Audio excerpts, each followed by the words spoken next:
Bonjour à tous, c'est un rendez-vous qui pourrait être qualifié de traditionnel. En fin d'année, le président de France Gallo fait ses vœux et répond aux questions qui nous semblent essentielles. Président Belinguer, bonjour. Bonjour. Merci beaucoup de nous accueillir sur l'hippodrome de Longchamp. Au cours de cette interview, nous allons évidemment aborder des points clés par rapport à l'année qui vient de s'écouler, mais pas aussi par rapport aux perspectives d'avenir. Et puis, c'est une tradition, vous allez nous présenter vos vœux. C'est Vincent qui va vous poser la première question. Tout à fait. Alors, il y a tout juste un an, vous avez succédé à la présidence de France Gallo à Édouard de Rothschild. Quels sont les dossiers que vous avez privilégiés et pour quelles raisons? Il y avait beaucoup à faire. D'abord au niveau de France Gallo. Au niveau de France Gallo, il fallait organiser la direction générale de telle manière que Hubert Monza ait la possibilité d'agir avec les directeurs dans des conditions qui soient organisées au mieux pour faire de France Gallo une société de services en direction des professionnels et aussi en direction de l'ensemble des régions. Et puis il fallait naturellement recruter, et nous avons recruté un directeur de la communication, du marketing et du développement national et international, et aussi un directeur des sites. Et puis, il me paraissait essentiel que nous décidions un plan d'économie dans les coûts de gestion de France Gallo. Et c'est ainsi que, dès le printemps, en anticipant sur les difficultés économiques que nous rencontrons malheureusement dans le pays, nous avons décidé un plan d'économie de 5% de l'ensemble des charges d'exploitation. Un plan d'économie qui a d'ailleurs touché, si je puis dire, la retransmission télé des courses hippiques. Mais oui, nous avons recherché à la fois dans le cadre de ce plan d'économie, à voir avec nos amis du trot comment nous pourrions moderniser la retransmission télévisée des courses. Et si je dis moderniser, c'est parce que nous avons voulu ensemble rapprocher le plus possible les courses du monde du sport. Donc évidemment, à côté de l'effort continu d'Equidia qui retransmet superbement toutes les courses et qui se courent, nous avons passé un accord avec l'Équipe 21, chaîne qui vient de démarrer et qui nous rapproche incontestablement du monde du sport. Et puis nous avons aussi continué, mais seulement le samedi et le dimanche, nos accords avec France Télévisions. Au total, ceci représente une économie de 5 millions d'euros pour les deux sociétés, donc vous voyez une économie loin d'être négligeable. Alors, puisque vous parlez d'économie, il y a un autre point qui est très important, c'est celui des déplacements des chevaux dans toute la France. Oui, c'est un point qui me semble essentiel. Aujourd'hui, il y a trop de chevaux de catégorie, disons, médiocre ou moyenne, qui sont obligés de faire des centaines de kilomètres pour trouver une course à courir. Et donc, il faut que nous travaillions d'une façon très intense sur le programme pour trouver des solutions qui permettent de réduire ces coûts.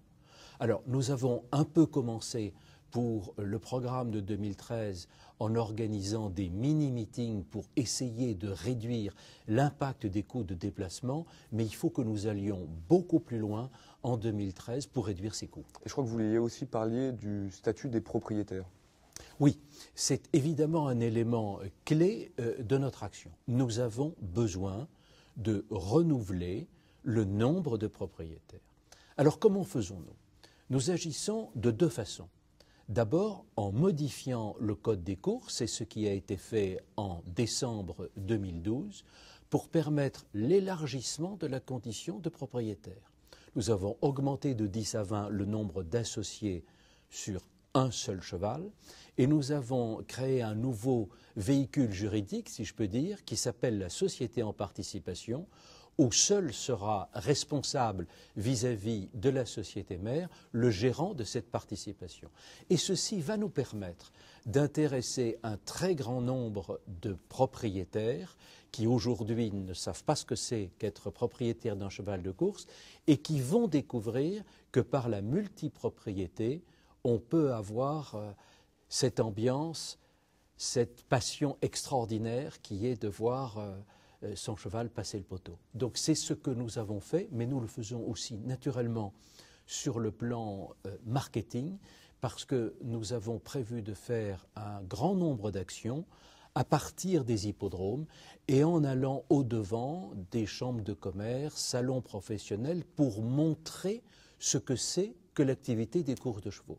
La commission des propriétaires a beaucoup travaillé en ce sens et je crois que c'est un élément clé pour la dynamique de notre avenir. Président, parlons justement des hippodromes. La France bénéficie d'un maillage très important puisqu'il y a 240 hippodromes répartis sur l'ensemble de notre territoire. Je sais que vous êtes très attaché à ce point. Comment avez-vous travaillé dans ce sens dans votre plan d'action?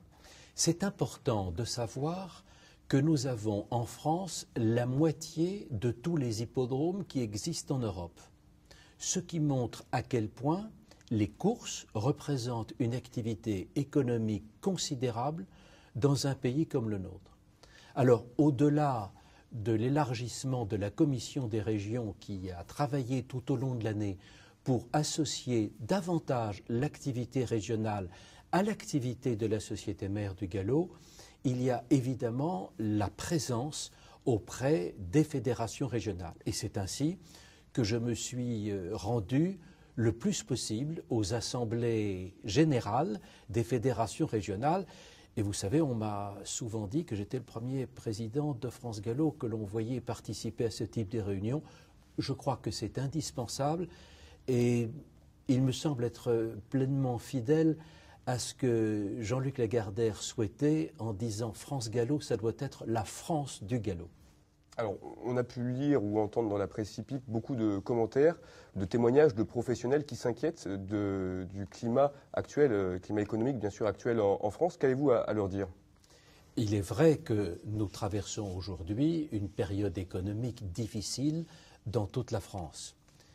Naturellement, les courses, qui sont une pleine activité économique, ne peuvent pas ne pas en ressentir les conséquences.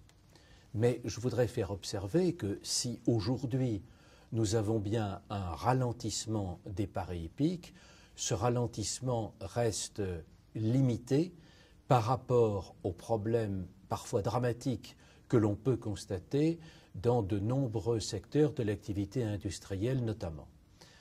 Il est vrai que ce ralentissement des paris hippiques a des conséquences directes sur notre activité.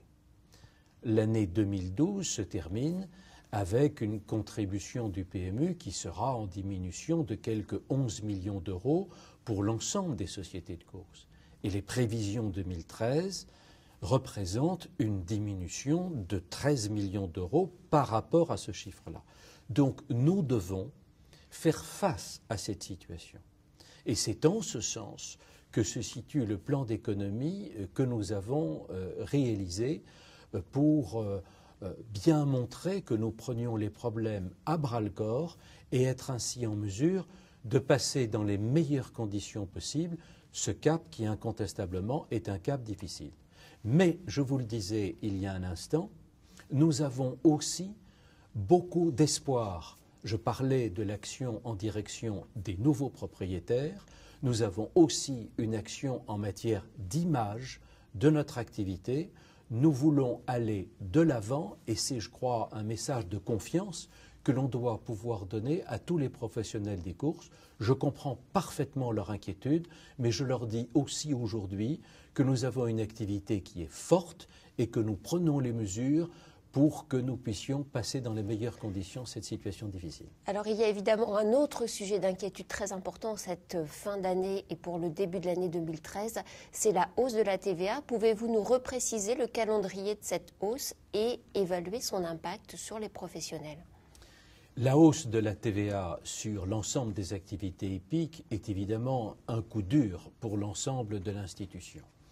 Nous nous battons et nous continuerons de nous battre auprès des pouvoirs publics pour expliquer les conséquences excessivement dommageables de cette hausse de la TVA pour les propriétaires, les éleveurs, les entraîneurs, bref, tous ceux qui vivent des courses.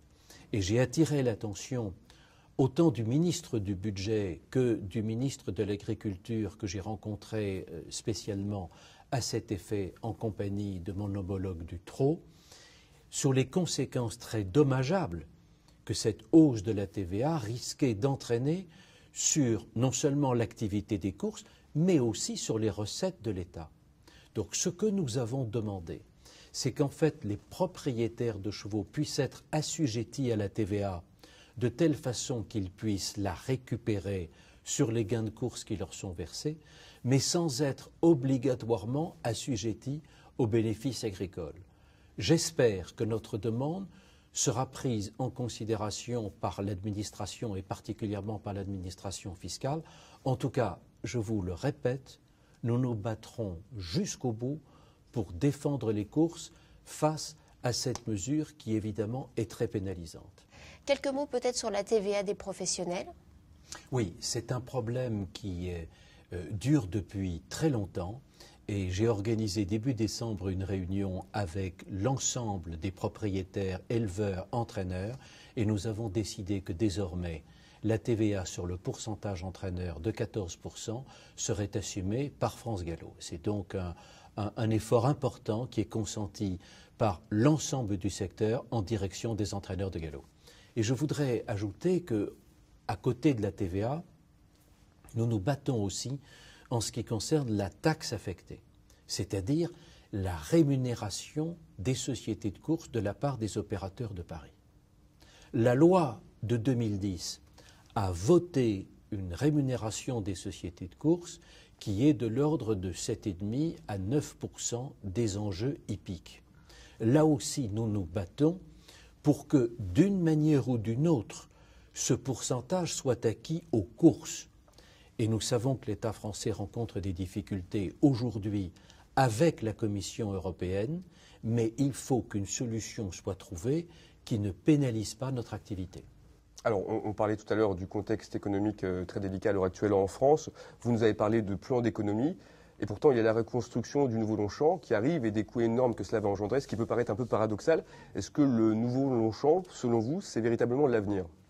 Il n'y a pas une entreprise aujourd'hui confrontée aux difficultés que nous connaissons qui ne pense à l'avenir.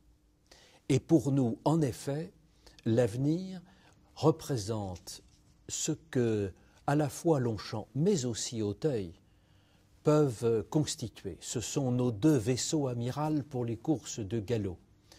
Nous avons passé un accord avec la mairie de Paris qui garantit les courses de plat ici à Longchamp et des courses d'obstacles à Auteuil pour les 44 années qui viennent.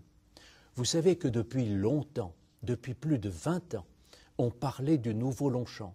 Et puis on était toujours dans cette situation où on en parlait toujours, mais rien n'était décidé. Aujourd'hui, c'est fait. Après une très large concertation au sein des instances de France Gallo, comité, conseil d'administration, la décision a été prise de retenir le projet qui avait été choisi. Et après une longue, difficile négociation avec le Conseil de Paris, celui-ci a voté le 11 décembre dernier, donc tout récemment, le principe d'une nouvelle convention qui nous garantit cette longévité pour nos deux hippodromes phares. C'est, je crois, la meilleure garantie de l'avenir que nous pouvons exprimer à tous les professionnels des courses. Mais il n'y a pas que Longchamp et Auteuil.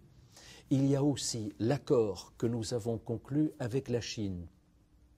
Un accord de coopération dans le cadre de la Cité du Cheval qui va voir le jour dans la ville de Tianjin, qui est la 4e ville de Chine, et qui va nous permettre de passer un accord de coopération qui devrait, nous l'espérons, représenter des débouchés futurs pour toutes les professions du galop. Est-ce que vous pouvez nous repréciser peut-être les engagements mutuels qui ont été pris avec la Chine et éventuellement un calendrier ?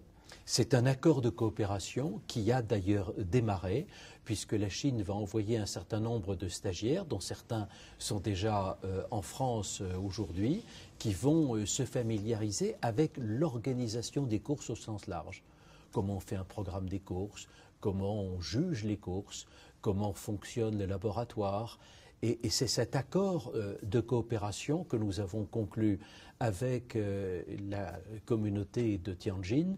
Et nous pensons par là même que tous les propriétaires chinois qui vont s'intéresser à l'activité des chevaux de course et qui vont en acheter beaucoup, qui vont en élever également, eh bien, seront tout naturellement orientés vers la France. C'est notre but. Président Bélinguet, nous arrivons au terme de cette interview. C'est la période traditionnelle des vœux. Quel message souhaiteriez-vous faire passer à l'ensemble de la filière, aux professionnels qui vous écoutent ? Eh bien, je voudrais d'abord vous remercier, vous, Natacha, et vous, Vincent, de m'avoir accompagné dans cette présentation des vœux pour 2013. Je voudrais dire à tous ceux qui sont passionnés et investis dans l'activité des courses de galop, que si nous avons certes à faire face, comme tout le monde, à une situation qui est difficile, nous nous dotons des moyens de franchir cette période difficile. Nous avons mis en place, au sein de l'institution des courses, un comité stratégique qui travaille sur toutes les données de l'activité des courses, sur les réserves des sociétés, sur la trésorerie, sur les fonds propres, sur la manière dont les encouragements sont répartis, sur l'ensemble des coûts, pour déterminer les coûts moyens de l'organisation d'une réunion de course par hippodrome. C'est un travail de fond qui est en cours et qui devrait être normalement achevé dans la première partie de l'année 2013. Nous voulons ainsi faire évoluer ce modèle de l'institution des courses qui nous est envié par tant de pays. Et au niveau de France Gallo, nous relayons les travaux de ce comité stratégique avec la mise en place d'un comité économique et social qui travaille lui-même sur l'ensemble de ces données économiques. Nous voulons établir ainsi un nouveau projet pour être sûr que le galop et les courses en général en France seront dans l'avenir à la hauteur de ce qui a été construit jusqu'à maintenant. Et puis, je voudrais vous dire à chacune et à chacun d'entre vous, non seulement de garder espoir, mais aussi d'être optimiste. Ce n'est pas une formule. Regardez l'exemple formidable que nous a donné un propriétaire, Pascal Trèves, qui avec un tout petit nombre de chevaux nous a permis de vivre la formidable histoire de Saunois qui a gagné le prix du Jockey Club cette année. Alors, à toutes et à tous, j'adresse tous mes vœux, d'abord personnels, de santé et de bonheur pour chacune et chacun d'entre vous, et je vous souhaite le maximum de succès et de confiance dans l'avenir de l'activité hippique. Bonne année à vous tous. Merci Président pour ce message plein d'espoir pour cette nouvelle année. Et bonne année 2013 à vous. Merci beaucoup.